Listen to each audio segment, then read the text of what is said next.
हाय दोस्तों, स्वागत है आपका मेरे यूट्यूब चैनल क्यूरियस माइंड में। मैं मनीषा तिवारी मिश्रा। आज हम देखेंगे टेक्सोनॉमी के नॉलेज के टाइप्स को।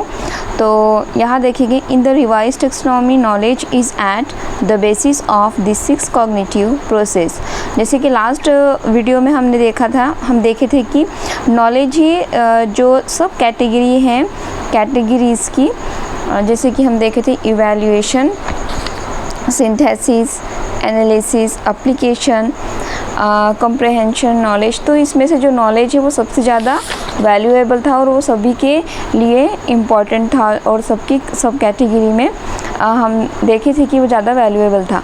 तो यहाँ पर हम देखेंगे कि जो 6 कॉग्निटिव है प्रोसेस है, उसमें से जो बेसिस है नॉलेज की, उसके बारे में देखेंगे। But it's author created a separate taxonomy. तो उनके जो ऑथर है ब्लूम टेक्सोनॉमी, इन्होंने एक सेपरेट बनाया है नॉलेज के लिए, of the types of knowledge used in cognition. तो संज्ञानात्मक में जो नॉलेज यूज़ किया जाता है, उसके नॉलेज ज्ञान के प्रकार को उन्होंने डिवाइड किया है, अलग अलग किए हैं। तो चलिए हम देखते हैं उनके कैटेगरीज, उनके श्रेणियों के बारे में। सबसे पहले हम देखेंगे कि यहाँ नॉलेज के प्रकार के बारे में। Factual knowledge. फैक्चुअल नॉलेज होता है तथ्यात्मक ज्ञान। Knowledge of terminology. टर्मिनोलॉजी का मतलब होता है शब्दावली की ज्ञान। जैसे कि आप किसी भी चीज़ को अगर देख रहे हैं तो आप उसे ऑब्ज़र्व करोगे तो आपके पास प्रॉपर शब्दावली होनी चाहिए उस चीज़ को जानने के लिए, तथ्यात्मक चीज़ों से जोड़ने के लिए।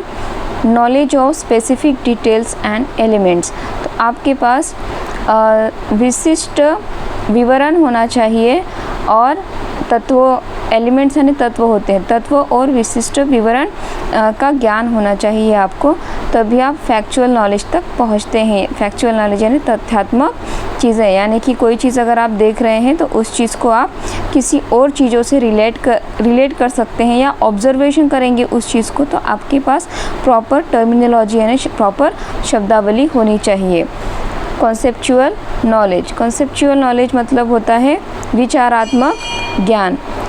Knowledge of classifications and categories. तो क्लासिफिकेशन वर्गीकरण और कैटेगरीज श्रेणियों और वर्गीकरण का ज्ञान होना चाहिए। यहाँ पर एक छोटा सा एग्जाम्पल है, जैसे कि देखिए ये कॉन्सेप्चुअल नॉलेज है।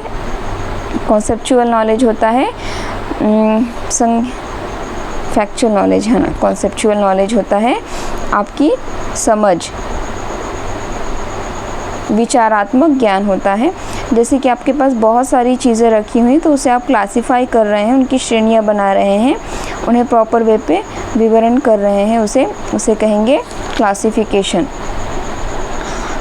Knowledge of principles and generalization. सामान्यीकरण और तत्वों का ज्ञान होना चाहिए। Knowledge of theories, models and structures. तो संरचना, मॉडल्स और सिद्धांतों के बारे में भी आपको ज्ञान होना चाहिए। जैसे कि समझ हो, कॉम्प्रहेंशन हो गया, नॉलेज यानी ज्ञान होता है। तो जैसे आप किसी चीज़ के बारे में जानना चाहते हैं तो आपको उस चीज़ के सिद्धांत के बारे में पता होना चाहिए, उसकी मॉडल और उसकी संरचना के बारे में पता होना चाहिए, तभी आप उस चीज़ के बारे में सही तरीके से पता लगा सकते हैं। Then procedural knowledge. Procedural knowledge होता है प्रक्रियात्मक ज्ञान, यानी कोई भी चीज़ आप करके देख रहे हैं उसे प्रोसीजर कहते हैं। जैसे कि knowledge of subject specific skills and algorithm. Algorithm और किसी विशेष सब्जेक्ट की या विषय की कौशल्य के बारे में ज्ञान होना। Then knowledge of subject specific techniques and methods. विधियों और टेक्निक्स यानी उसके तरीके के बारे में, किसी विशिष्ट सब्जेक्ट के तरीके और उसकी विधियों के बारे में आपको ज्ञान होना चाहिए कि वो चीज़ किस तरह से की जाएगी। Then knowledge of criteria for determining when to use appropriate procedure. जैसे कि आप कोई क्रिया सही तरीके से करते हैं उस टाइम पे डिटरमाइन यानी कि उस चीज़ को डिसाइड करने के लिए आपको किसी कसौटियों से आपको गुजरना पड़ता है, तो उन कसौटियों का ज्ञान होना चाहिए आपको। उनके मानदंड आपको पता होने चाहिए कि किस किस प्रोसेस से गुजरेंगे तो हम सही तरीके से इस चीज़ का अनुमान लगा सकते हैं। मेटाकॉग्निटिव नॉलेज यानी कि जागरूकता का ज्ञान। स्ट्रेटेजिक नॉलेज, स्ट्रेटेजिक यानी रणनीतिक ज्ञान होना चाहिए। जैसे कि आप किसी भी प्रोसेस में हो तो आप जब जैसे आप भूल भुलैया में जा रहे हैं एग्जाम्पल के तौर पे, ओके, जैसे आप भूल भुलैया में गए हो तो आपके पास एक रणनीति होनी चाहिए कि आप उसी तरीके से वापस भी आ जाएं, ठीक है।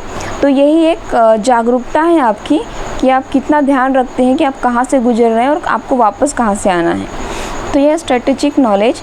Then knowledge about cognitive task, और आपको नॉलेज होना चाहिए, ज्ञान होना चाहिए कॉग्निटिव संज्ञानात्मक विधियों का, including appropriate contextual and conditional knowledge.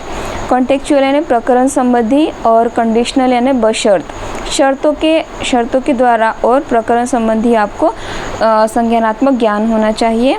Then self knowledge, आत्म अवलोकन होना चाहिए, आत्म ज्ञान होना चाहिए। तो ये रहे आपके फैक्चुअल नॉलेज, तथ्यात्मक ज्ञान, कॉन्सेप्चुअल नॉलेज, ये आपके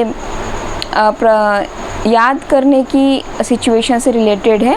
कॉन्सेप्चुअल नॉलेज समझने की है ना, कॉन्सेप्चुअल। देन प्रोसीजर यानी आपको करके देखना है प्रोसीजर में, और मेटाकॉग्निटिव यानी जागरूकता का ज्ञान। उसके बाद हम देखेंगे बेनिफिट्स ऑफ ब्लूम्स टैक्सोनॉमी।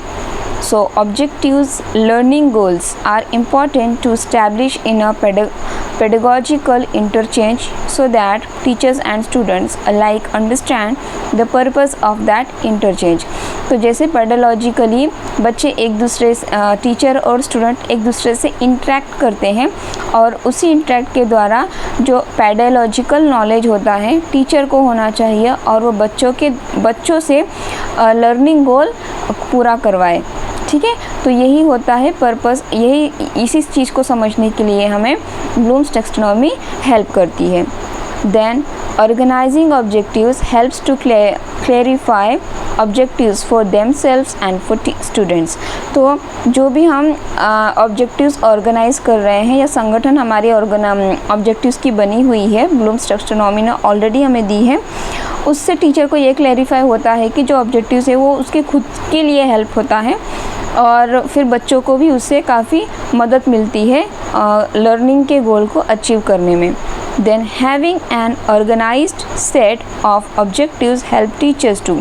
तो हमारी जो संगठना सेट की हुई ऑब्जेक्टिव्स को जो हम देखे हैं, creative, evaluation, application, analysing, synthesis, ऐसे कई सारे जो भी हमारे ऑब्जेक्टिव्स हैं वो टीचर्स को किस तरह से हेल्प करते हैं।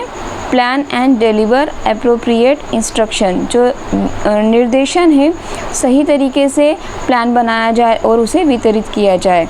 Then design valid assessment task and strategies, तो सही रणनीति हो और मूल्यांकन के जो टास्क हो वो वैलिड हो और उसे भी अच्छी तरीके से बनाया जाए। Then ensure that instruction and assessment are aligned with the objectives. तो टीचर को इस चीज़ का ध्यान रखना चाहिए कि जो आपके ऑब्जेक्टिव्स हैं वो निर्देशन और मूल्यांकन के साथ एक साथ लाइन में चल रहे हैं, यानी वो are aligned with the objectives. तो ऑब्जेक्टिव्स के साथ वो जुड़े हुए हैं, इस चीज़ का टीचर्स को ध्यान रखना है निर्देश और मूल्यांकन के दौर पे। तो आई होप कि आपको ये समझ में आ गया होगा बेनिफिट्स ऑफ ब्लूम्स टैक्सोनॉमी। तो हमारे टैक्सोनॉमी का टॉपिक यहाँ से ख़त्म हो रहा है। आज हम देखे हैं types of knowledge. I hope आपको ये समझ में आ गया होगा। अगर आपको वीडियो अच्छा लगा हो तो लाइक करें। Thank you for watching this video.